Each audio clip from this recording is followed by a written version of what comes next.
Hello viewers, welcome to Deeps Mathematics 23. So இந்த வீடியோவில் டே 11க்கான மேக்ஸோட explanation video தான் நம்ம பார்க்க போகிறோம். ஓகேங்களா? ஸோ மொத்தம் வந்து 7 கொஷின் வந்து டெஸ்ட் எழுதுனீங்க இல்லைங்களா? ஸோ அந்த 7 கொஷினில் 4 கொஷின் ஆல்ரெடி நம்ம மார்னிங்கே வந்து நடத்தியிருந்தோம். ஸோ அதே 4 கொஷின் தான் டெஸ்ட்டுக்கும் கொடுத்துருந்தோம். ப்ளஸ் எக்ஸஸாக வந்து எக்ஸசைஸில் இருந்த 3 சம்ஸ் மட்டும் கொடுத்துருந்தேன் இல்லைங்களா? ஸோ அந்த 3 சம்ஸ் தான் எப்படி பண்ணணுங்கிறத நம்ம பார்க்க போகிறோம். ஸோ எக்ஸசைஸ் 4.3 அதாவது கூட்டு வட்டிங்கிற தலைப்பு 8th ஸ்டாண்டர்ட் சாப்டர் 4ல் வந்து இருக்குது. ஓகேங்களா? அதுவும் பயிற்சி 4.3 தான் நமக்கு இடம்பெற்றிருக்கு. சரி, இப்போ என்னென்னா இரண்டாவது கேள்வி பயிற்சி 4.3 இரண்டாவது கேள்வியில் 5வது சப்டிவிஷனுக்கான கணக்கு தான் பார்க்க போகிறோம். தி compound interest on rupees 16,000 for 9 months at 20% per annum. Compounded quarterly is 2,522. 20% ஆண்டு வட்டியில் காலாண்டுக்கு ஒரு முறை வட்டி கணக்கிடப்படும் முறையில் 16,000க்கு 9 மாதங்களுக்கு கிடைக்கும் கூட்டு வட்டியானது 2,522 ஆகும். என்னங்க எல்லாமே கொடுத்துட்டாங்களேனா இந்த கொடுத்துருக்க டேட்டா கரெக்டாக அப்படிங்கிறத நம்ம செக் பண்ணி சொல்ல போகிறோம். ஓகேங்களா? ஸோ வந்து அசல் தொகை பிரின்சிபல் அமௌண்ட் 16,000 சொல்லிட்டாங்க. என் வந்து 9 months கொடுத்துருக்காங்களா? ஸோ அதை இயர்க்கு மாத்திரதை நம்ம பார்ப்போம். ஆர் வந்து 20% கொடுத்துட்டாங்க. இன்ட்ரெஸ்ட் வட்டி கூட்டு வட்டி வந்து 2,522 கொடுத்துட்டாங்க. ஸோ இந்த கொடுத்துருக்க டேட்டாவெல்லாம் எடுத்து நம்ம ஒர்க் பண்ணி பார்க்கும்போது ஆன்சர் இதுதான் கிடைக்குதா அப்படிங்கிறத நம்ம சொல்ல போகிறோம். ஸோ கிவன் எல்லாமே நம்ம எடுத்துக்கிட்டோமா? அசல் வந்து 16,000, என் வந்து 9 மாதம்னு கொடுத்துருந்தாங்க. அதை வருஷமாக மாற்றணும்னா 12ஆல் டிவைட் பண்ணுவோமா? அப்போது 3 3s are 9, 4 3s are 12. அப்போ என்ன கிடைக்கும்? 3/4 இயர் அப்படிங்கிறது கிடைக்கும். அதான் இங்கே நம்ம எழுதியிருக்கோம். அடுத்து ரேட் ஆஃப் இன்ட்ரெஸ்ட் வட்டி வீதம் 20% கொடுத்துருந்தாங்க. கூட்டு வட்டி இது சும்மா எழுதி வச்சுருக்கோம். ஓகேங்களா? சரி, இப்போது ஒர்க் பண்ணி இந்த கூட்டு வட்டி கிடைக்குதான்னு பார்ப்போமா? குவார்ட்டர்லி அப்படின்னா என்னங்க formula? A = P of 1 + R/400 the whole power 4n. இதுதான ஃபார்முலா. சரி, இப்போ Pங்கிற இடத்துல 16,000னு போட்டுறணும். இந்த ஆறுங்கிற இடத்துல 20 போட்டுறணும். இந்த Nங்கிற இடத்துல 3/4 அப்படிங்கிறத நம்ம போட்டுறணும். சரி, இப்போ இந்த 4க்கும் இந்த 4க்கும் நம்ம அடிச்சிடலாம். இங்கே இருக்க ஒரு 0க்கு ஒரு 0க்கு அடிச்சிடலாம். இது 1 2 22s are 40. அப்போ இங்கே வந்து என்ன பண்ணுவோம்? மேலேயும் கீழே 20ஆல் மல்டிபிள் பண்ணுவோமா? ஓகே, சரி. அடுத்து வந்து பாருங்கள். அப்போது இதை எல்சிஎம் எடுக்கும்போது நமக்கு என்னங்க வரும்? 1 × 20 1 × 1 + 1/20 இருக்கா?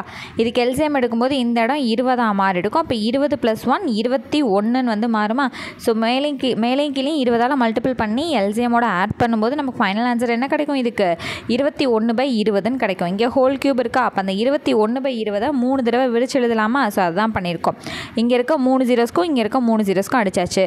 2 2s are 4, 4 2s are 8. அப்போ அந்த 16 அடிக்கும்போது 2 8s are 16 அப்படின்னு சொல்லி நிற்குமா? ஸோ மேலே நியூமரேட்டரில் மிச்சம் என்ன இருக்குது? 2 × 21 × 21 × 21 இருக்குது. ஸோ 21 3 தடவை பெருக்கணும்னா 9,261ங்கிறத நம்ம நிறையா சம்ஸில் பார்த்துட்டோம். அதை 2ஓட மல்டிபிள் பண்ணும்போது 18,522ங்கிறது நமக்கு கிடைக்கும். ஸோ இது வந்து எவ்வளோ? டோட்டல் அமௌண்ட் மொத்த தொகை. நமக்கு தேவை கூட்டு வட்டி தான். அப்போ என்ன பண்ணணும்? I = A - P. அப்போது மொத்த தொகையோட அசல் தொகையை கழிச்சோம் அப்படின்னா 2,522 கிடச்சிச்சா? ஸோ இந்த சம் என்னது? ட்ரூ. ஓகேங்களா? ஸோ அடுத்தது 4,000க்கு 10% ஆண்டு வட்டியில் ஆண்டுக்கு ஒரு முறை வட்டி கணக்கிடப்படும் முறையில் 2 × 1/2 ஆண்டுகளுக்கு கிடைக்கும் கூட்டு வட்டியை காண்க.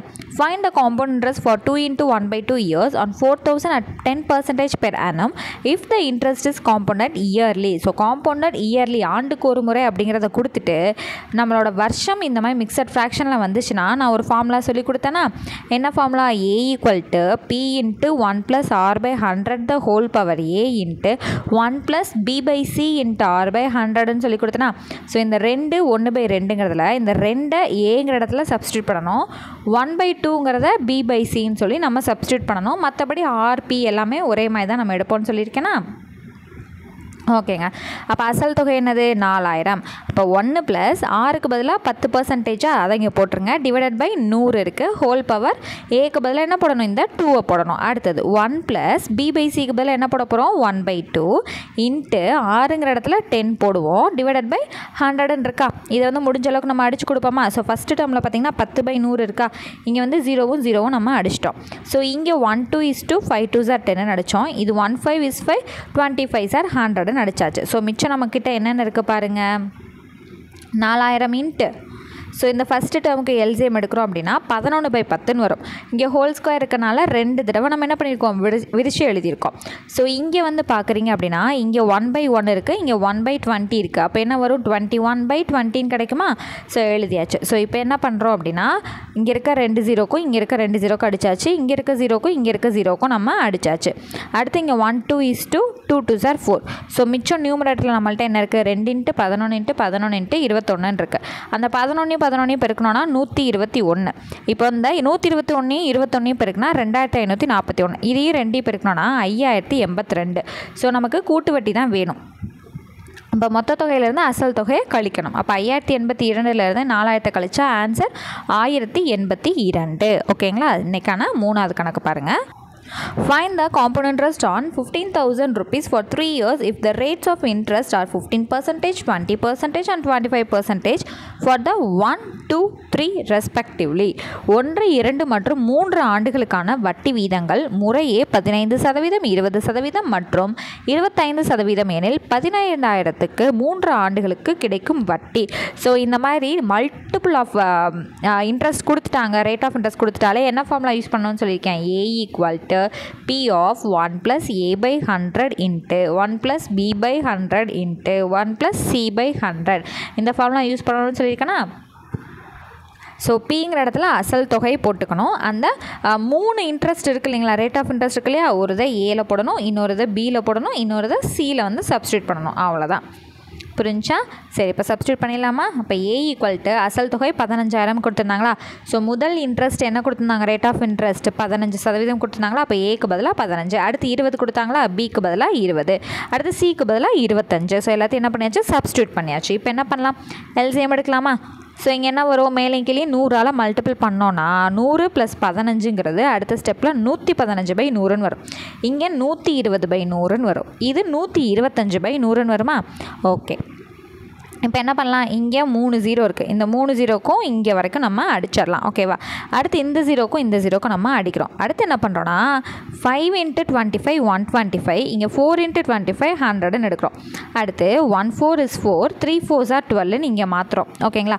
இப்போ நியூமரேட்டரில் மிச்சம் நம்மள்ட்ட என்னென்ன இருக்குது பாருங்கள், இங்கே 15 இருக்குது, இங்கே 115 இருக்குது, இங்கே 3 இருக்குது, இங்கே 5 இருக்குது. அதை மட்டும் 15 × 115 × 3 × 5ன்னு எழுதியாச்சு. இந்த 3 × 5 15ன்னு எழுதியாச்சு. ஓகேங்களா? So 3 5s are 15. அடுத்தது இந்த 15 × 15 × 115 எல்லாத்தையும் பெருக்கணும் அப்படின்னா 25,875ன்னு கிடைக்கும். ஓகேவா? ஸோ இந்த மொத்த தொகை என்ன பண்ண போகிறோம், அசல் தொகையோட கழிச்சோன்னா கூட்டு வட்டி கிடைக்குமா? 25,875 15ஓட கழிச்சோன்னா 10,875 தான் இதுக்கான ஆன்சர். ஸோ இன்றைக்கான எக்ஸ்ப்ளனேஷன் வீடியோ வந்து கிளியராக புரிஞ்சிருக்கும்னு நினைக்கிறேன். ஸோ நெக்ஸ்ட் கிளாஸில் மீட் பண்ணுறேன். தேங்க்யூ.